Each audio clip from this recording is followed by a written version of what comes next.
देवकी जा आग कर समझाओ बुझाओ और क्या करोगे।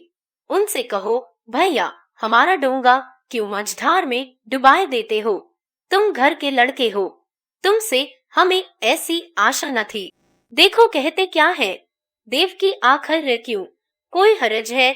देवकी ने इस आपत्ति का महत्व नहीं समझा। बोली यह तो कोई बात नहीं, आज अगर कमला प्रसाद मुसलमान हो जाए तो क्या हम उसके पास आना जाना छोड़ देंगे।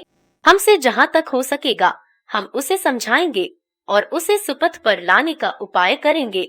देवकी क्षमा कीजिए, इस जाने से न जाना ही अच्छा, मैं ही कल बुलवा लूंगी। देवकी पर आ उन लड़कियों में नहीं कि तुम उसका विवाह जिसके साथ चाहो कर दो। जरा जाकर उसकी दशा देखो तो मालूम हो। जब से यह खबर मिली है ऐसा मालूम होता है कि देह में प्राण ही नहीं, अकेले छत पर पड़ी हुई रो रही है। देवकी का औना, मैं कहती हूँ कि वह इसी शोक में रो रो कर प्राण दे देगी। तुम अभी उसे नहीं जानते। बद्री प्रसाद बाहर चले गए। देवकी बड़े असमंजस में पड़ गई। पति के स्वभाव से वह परिचित थी, लेकिन उन्हें इतना विचार शून्य न समझती थी। उसे आशा थी कि अमृत राय समझाने से मान जाएंगे, लेकिन उनके पास जाए कैसे, पति से रार कैसे मोल ले।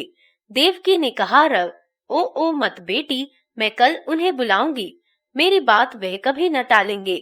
देवकी ने विस्मय से प्रेमा की ओर देखा। लड़की यह क्या कह रही है, यह उसकी समझ में न आया। देवकी ने कहा और तेरा क्या हाल होगा बेटी।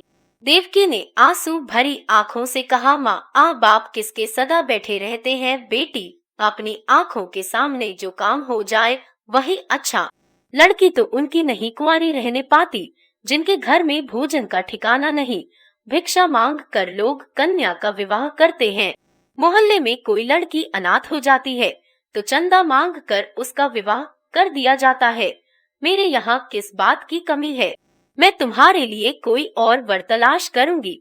यह जाने सुने आदमी थे, इतना ही था, नहीं तो बिरादरी में एक से एक पड़े हुए हैं। मैं कल ही तुम्हारे बाबूजी को भेजती हूँ। प्रेमा ने जमीन की तरफ देखते हुए कहा नहागी अम्मा जी, मेरे लिए आप कोई फिक्र न करें, मैंने कुंवारी रहने का निश्चय कर लिया है। कमला प्रसाद ने आते ही आते कहार से पूछा बर्फ लाए। कमला प्रसाद ने गरज कर कहा जरूरत से बोलो, बर्फ लाए कि नहीं, मुंह में आवाज नहीं है। कहार ने देखा कि अब बिना मुंह खोले कानों के उखड़ जाने का भय है तो धीरे से बोला नहागी सरकार। कहार पर असर न थे। कहार ओ हुजूर, किसी ने सुना नहीं। कमला प्रसाद ने कपड़े भी नहीं उतारे, क्रोध में भरे हुए घर में आकर माँ से पूछा करिया अम्मा, बदलू तुमसे बर्फ के लिए पैसे लेने आया था। कमला प्रसाद नहगी, उनसे तो भेंट नहीं हुई, उनकी तरफ गया तो था, लेकिन जब सुना कि वह किसी सभा में गए हैं तो मैं सिनेमा चला गया। सभाओं का तो उन्हें रोग है और मैं उन्हें बिल्कुल फिजूल समझता हूँ, कोई फायदा नहीं। बिना व्याख्यान सुने भी आदमी जीता रह सकता है और व्याख्यान देने वालों के बगैर भी दुनिया के रसातल चले जाने की संभावना नहीं। जहाँ देखो वक्ता ही वक्ता नजर आते हैं। बरसाती मेंढकों की तरह टर टर किया और चलते हुए अपना समय गवाया और दूसरों को हैरान किया। सब के सब मूर्ख हैं।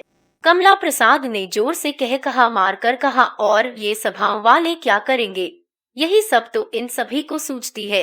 लाला अब किसी विधवा से शादी करेंगे। अच्छी बात है, मैं जरूर बारात में जाऊंगा, चाहे और कोई जाए या न जाए। जरा देखूं नए ढंग विवाह कैसा होता है, वहाँ भी सब व्याख्यानबाजी करेंगे। इन लोगों के किए और क्या होगा, सब के सब मूर्ख हैं, अक्ल किसी को छू नहीं गए। कमला प्रसाद, इस वक्त तो बादशाह भी बुलाए तो न जाऊं। हाँ, किसी दिन जाकर जरा कुशल क्षेम पूछ आऊंगा, मगर है बिल्कुल सनकी। मैं तो समझता था इसमें कुछ समझ होगी, मगर निरा पोंगा निकला। अब बताओ, बहुत पढ़ने से क्या फायदा हुआ। बहुत अच्छा हुआ कि मैंने पढ़ना छोड़ छाड़ दिया। बहुत पढ़ने से बुद्धि भ्रष्ट हो जाती है। जब आंखें कमजोर हो जाती हैं, तो बुद्धि कैसे बची रह सकती है।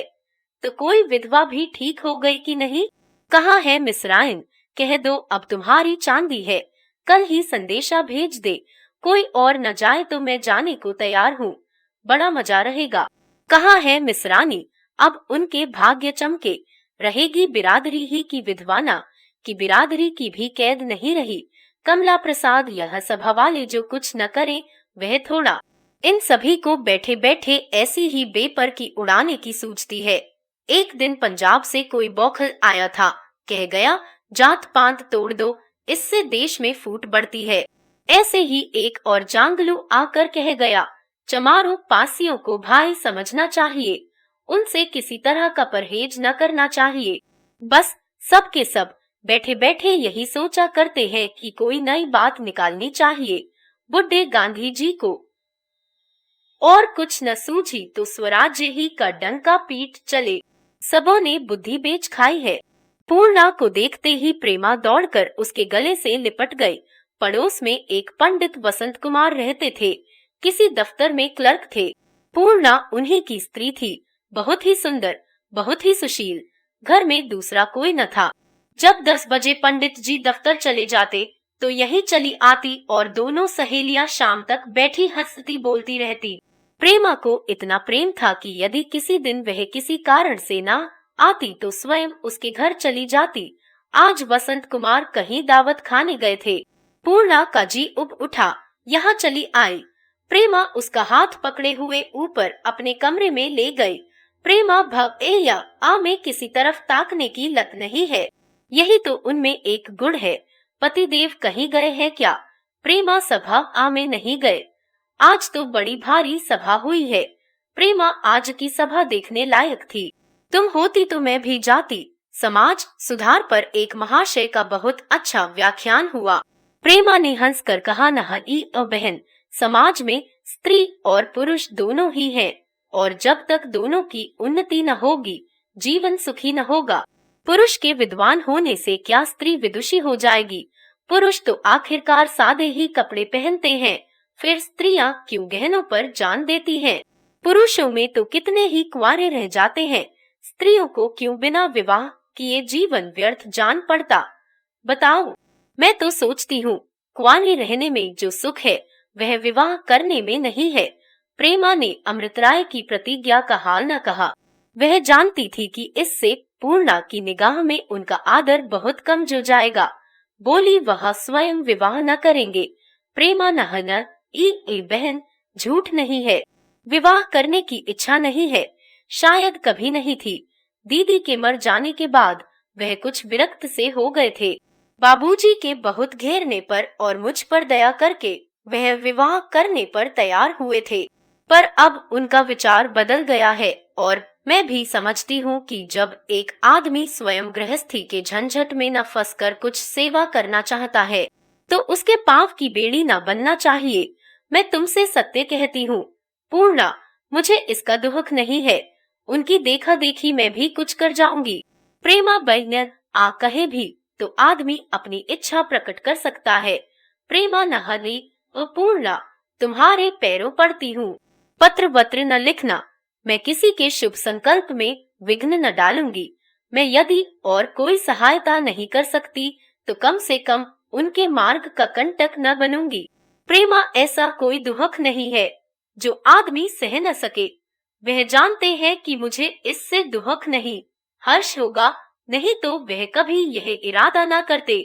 मैं ऐसे सज्जन प्राणी का उत्साह बढ़ाना अपना धर्म समझती हूँ, उसे गृहस्थी में नहीं फंसाना चाहती। प्रेमा तको फिर उन्हें भी होगा। प्रेमा तको मैं भी अपना हृदय कठोर बना लूंगी। प्रेमा ने हारमोनियम संभाला और पूर्णा गाने लगी।